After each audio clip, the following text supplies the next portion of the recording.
Hello friends.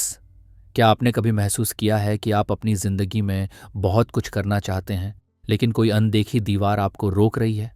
वो दीवार बाहर नहीं, आपके अंदर है।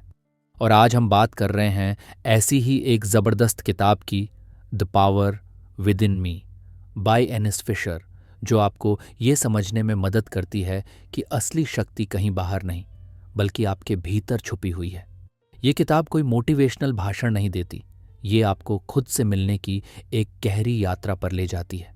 एनिस फिशर एक ट्रांसफॉर्मेशनल लीडर और कोच के रूप में हमें दिखाती हैं कि कैसे हम अपने पुराने जख्म, डर और समाज द्वारा बनाए गए नकली पहचान से बाहर निकलकर अपने असली स्वरूप तक पहुंच सकते हैं। ये किताब सिर्फ तुम कर सकते हो नहीं कहती, ये बताती है कैसे कर सकते हो।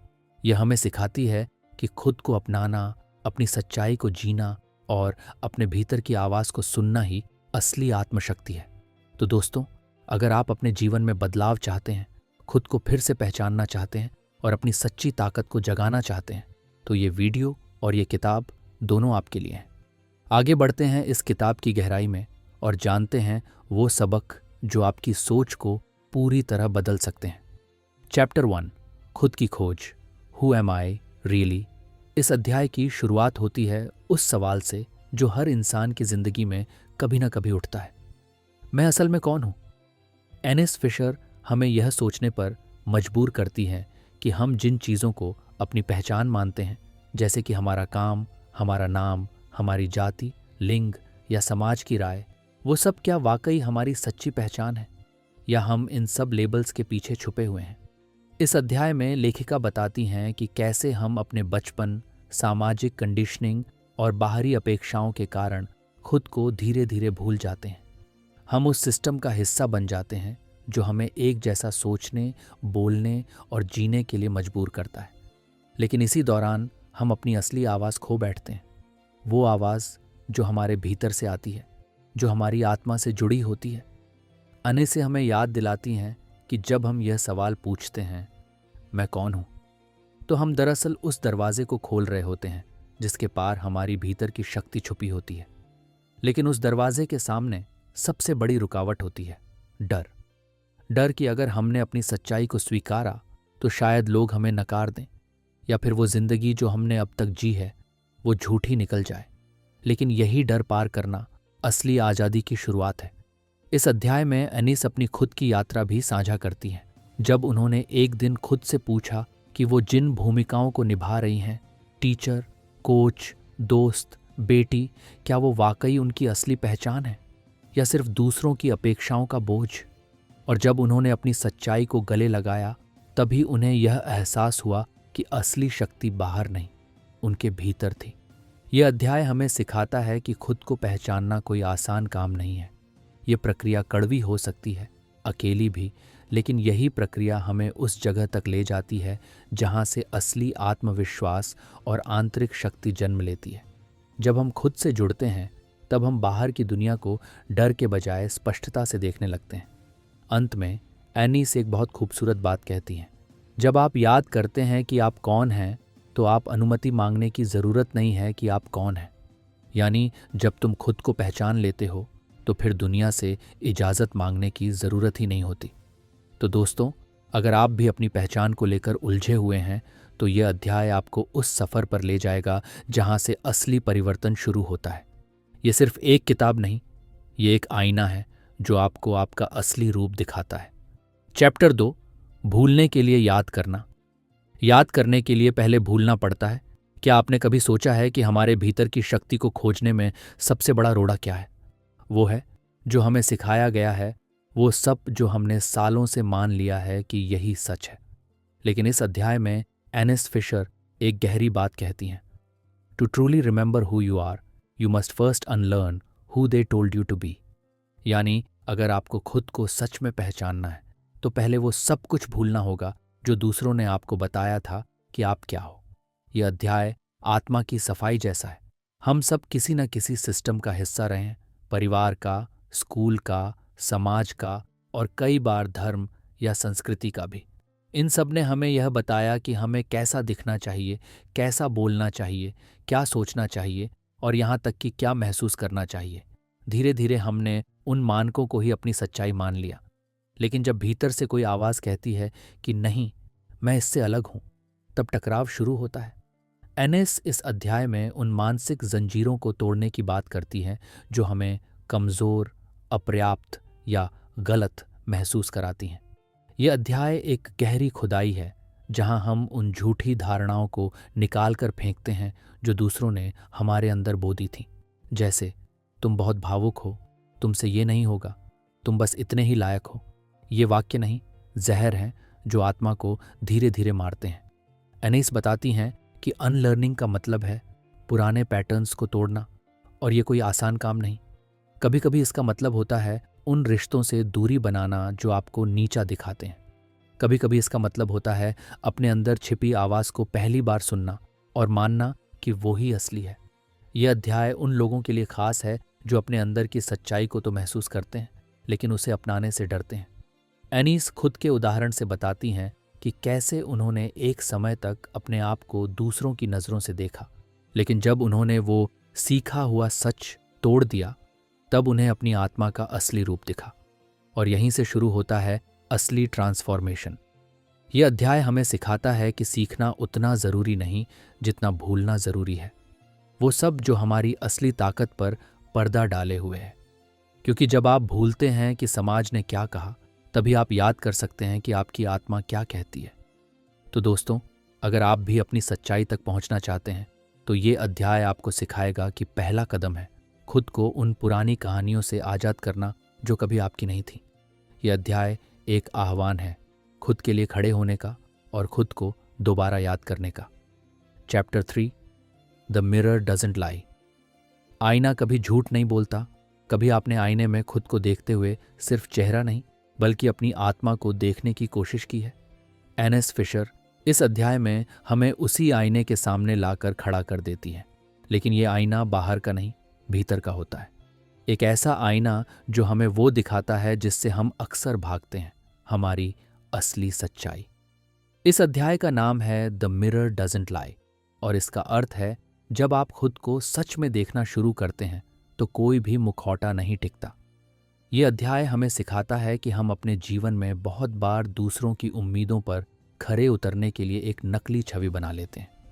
हम वो बन जाते हैं जो दूसरों को चाहिए, लेकिन इस प्रक्रिया में धीरे धीरे खुद को खो देते हैं। मगर जब आप उस आंतरिक आईने में देखते हैं तब वो सब झूठ खुद ब खुद टूटने लगता है। एनेस बताती हैं कि ये आईना दर्दनाक हो सकता है क्योंकि उसमें हमारी कमजोरियां, हमारे जख्म और वो हिस्से भी दिखाई देते हैं जिन्हें हमने सालों से दबा कर रखा होता है।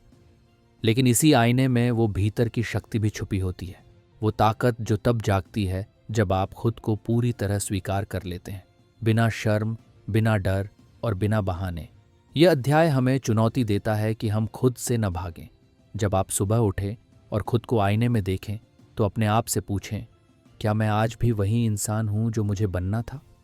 अगर जवाब नहीं है तो इसका मतलब है कि कुछ बदलना ज़रूरी है, और ये बदलाव बाहर से नहीं, अंदर से शुरू होता है। एनेस यहाँ एक बेहद ज़रूरी बात कहती हैं, transformation doesn't begin when others validate you, it begins when you finally validate yourself. यानी असली बदलाव तब शुरू होता है जब आप खुद को स्वीकार करते हैं, न कि जब दुनिया आपकी तारीफ करती है। इस अध्याय में वो ये भी समझाती हैं कि हमें खुद से प्यार करना, अपनी कमजोरियों को अपनाना और अपने घावों को स्वीकारना ही असली साहस है। जब आप उस आईने में देखते हैं और कहते हैं, हाँ ये हूँ मैं और मुझे खुद पर गर्व है, तभी असली हीलिंग शुरू होती है। तो दोस्तों, ये अध्याय हमें एक शक्तिशाली सीख देता है, जो आप हैं वही काफ़ी हैं।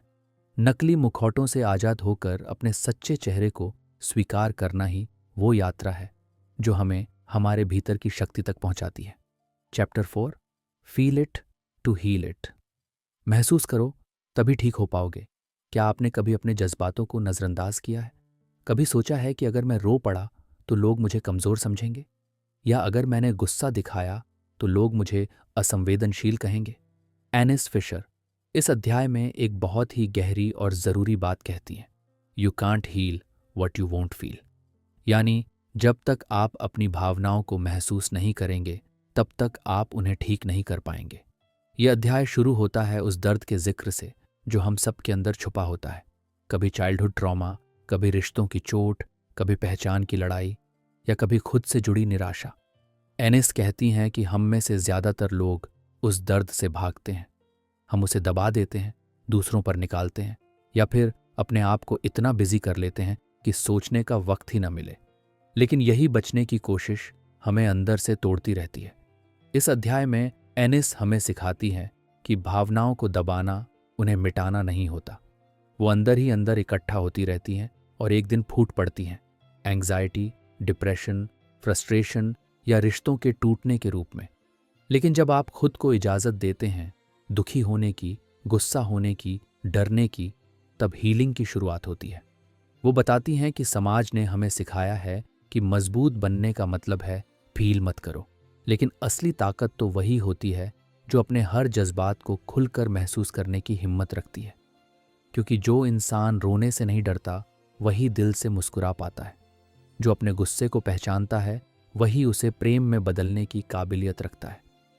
अनिस खुद की कहानी भी साझा करती है, जब उन्होंने खुद को पहली बार पूरी तरह से टूटने दिया और वो आंसू जो सालों से रुके थे बहने दिए।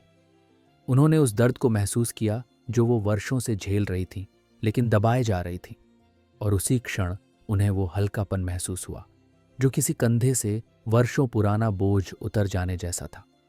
यह अध्याय एक तरह से परमिशन देता है, खुद को इंसान समझने की इजाज़त, अपने जज्बातों को अपनाने की ताकत। क्योंकि हीलिंग कोई सीधा रास्ता नहीं होता, वो एक झील की तरह होता है जहाँ कभी गहराई मिलती है, कभी शांति।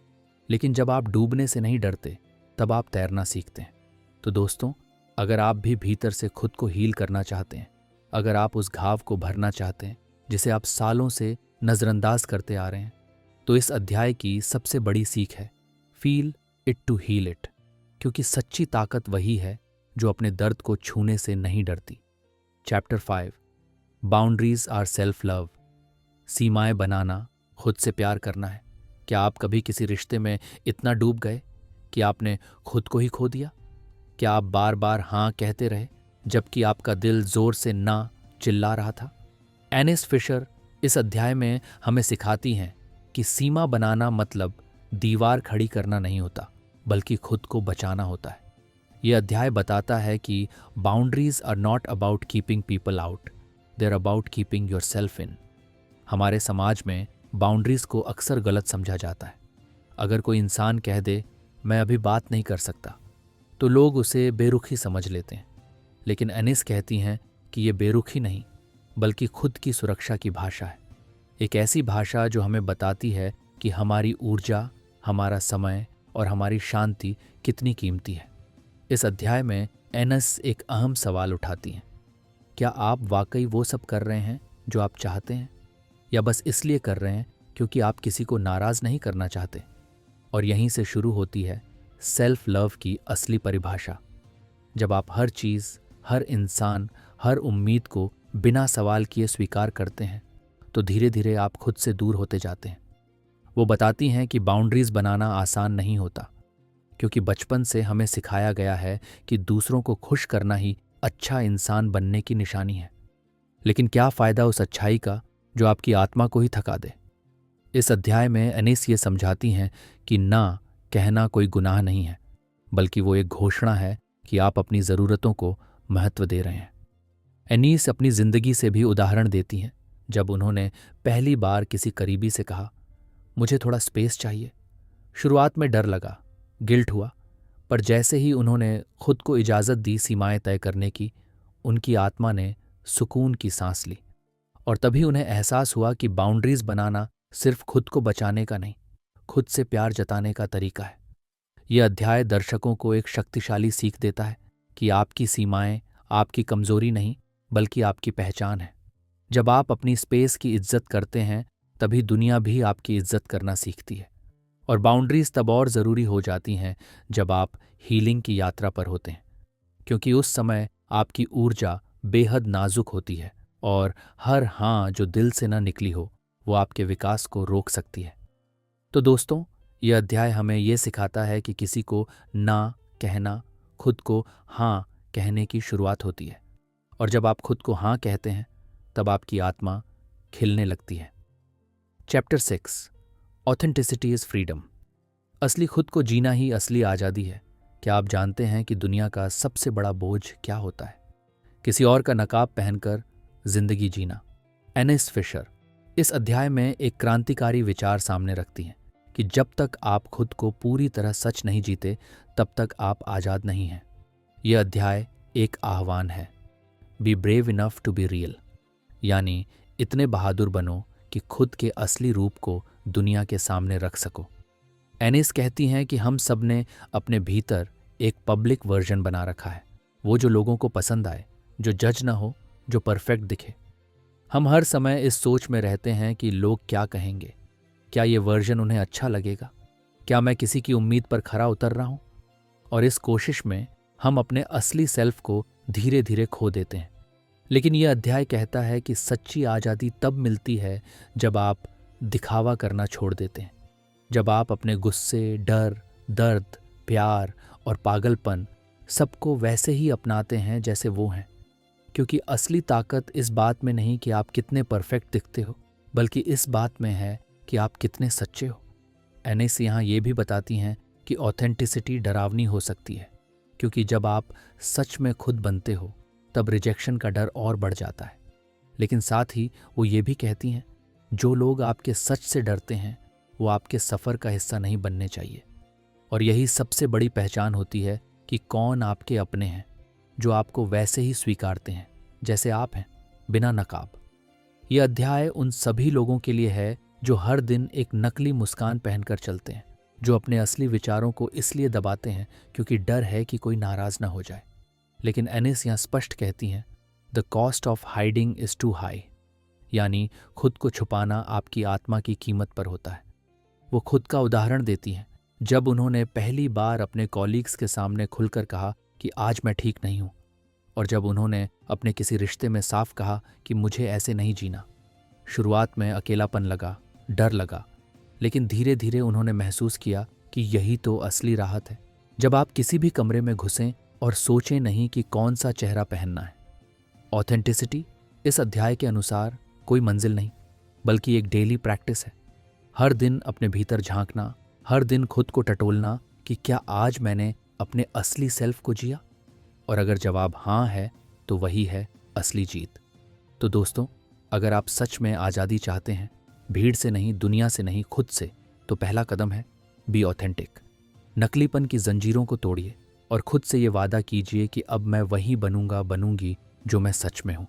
तो अब जब हमने इस खूबसूरत और सशक्त किताब द पावर विद इन मी की गहराइयों को महसूस किया तो एक बात साफ हो जाती है, ताकत हमारे बाहर नहीं, हमारे भीतर छुपी होती है। एनिस फिशर हमें याद दिलाती है कि हीलिंग, ग्रोथ और ट्रांसफॉर्मेशन कोई जादू नहीं है। ये एक रॉ, रियल और रिवॉल्यूशनरी सफ़र है। एक ऐसा सफ़र जहां हम अपने जख्मों को छुपाने की बजाय उन्हें अपनाते हैं, जहां हम लोगों को खुश करने की कोशिश छोड़कर खुद को सुनना शुरू करते हैं, जहां हम नकाब नहीं पहनते बल्कि अपने असली चेहरे को गर्व से दुनिया के सामने रखते हैं। इस किताब ने हमें सिखाया कि बाउंड्रीज बनाना सेल्फिशनेस नहीं, सेल्फ रिस्पेक्ट है, कि गिरना कोई हार नहीं, हीलिंग का हिस्सा है, और सबसे बड़ी बात कि खुद से प्यार करना कोई लग्जरी नहीं बल्कि ज़रूरत है। अगर आप भी इस समय किसी भावनात्मक लड़ाई से गुजर रहे हैं, अपने अंदर की आवाज़ को दबा रहे हैं या बार बार खुद को कमतर महसूस करते हैं, तो रुको, सांस लो और खुद से एक वादा करो। वादा कि अब तुम खुद को अपनाओगे, वादा कि अब तुम खुद के साथ ईमानदार रहोगे, और वादा कि तुम अपनी कहानी को शर्म से नहीं, गर्व से जियोगे।